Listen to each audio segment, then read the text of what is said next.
ચાલો ફ્રેન્ડ્સ, આજે ફરી આપણે એક નવો વિડીયો લઈને આવી ગયા છીએ। આજે આપણે ઢોસાની દાળ બનાવશું। એના માટે આપણે દાળ બાફી લીધી છે અને એને બ્લેન્ડર મારી લીધું છે।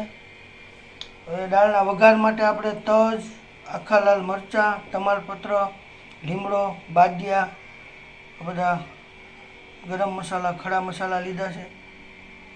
અને હવે એના વઘાર માટે એક આપણે તપેલી લઈ લીધી છે। તો આપણે દાળનો વઘાર કરીશું। પહેલાં સૌપ્રથમ એમાં આપણે પહેલાં રાઈ નાખી દીધી છે, આખી મેથી નાખી છે અને જીરું નાખી દીધું। હવે આપણે આ બધા આપણા ખડા મસાલા અંદર નાખી દઈશું।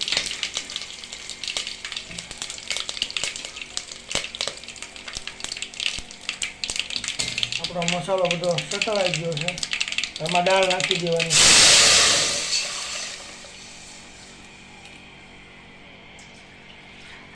તો આપણે આ દાળ એમાં નાખી દીધી છે અને જરૂર મુજબનું આપણે પાણી નાખી દીધું છે।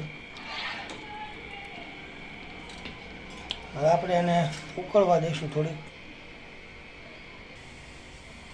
ચાલો ફ્રેન્ડ્સ, આપણી દાળ હવે ઉકળવા માંડી છે। હવે આપણે એમાં બીજા મસાલા કરીશું। એમાં આપણે હળદર, લાલ મરચું, ધાણા જીરું, સ્વાદ પ્રમાણે મીઠું નાખશું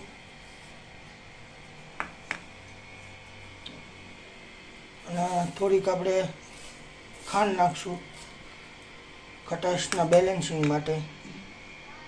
હવે લીંબુનો રસ,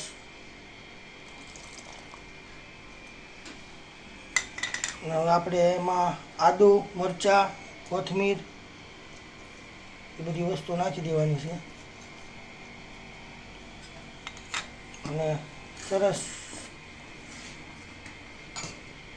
હવે આપણે એને ઉકાળવાની છે। આપણે કઢી, દાળ એ બંને વસ્તુમાં આપણે વઘાર હંમેશા પહેલાં જ કરીએ છીએ। પહેલાં વઘાર કરવાથી છે ને વઘારનો ટેસ્ટ એકદમ બહુ મસ્ત આવે છે। હવે આપણે આને સરસ પાકવા દેવાની છે। તો ચાલો ફ્રેન્ડ્સ, આપણી દાળ ઢોસાની ઉકળીને બરાબર તૈયાર છે। જો તમે એનો કલર એકદમ સરસ આવ્યો છે।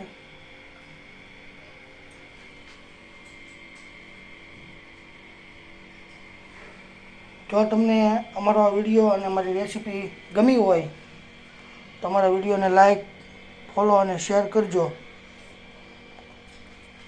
આવી નવી અવનવી વાનગી જોવા માટે અમારા ચેનલને સબસ્ક્રાઈબ કરજો। Thank you.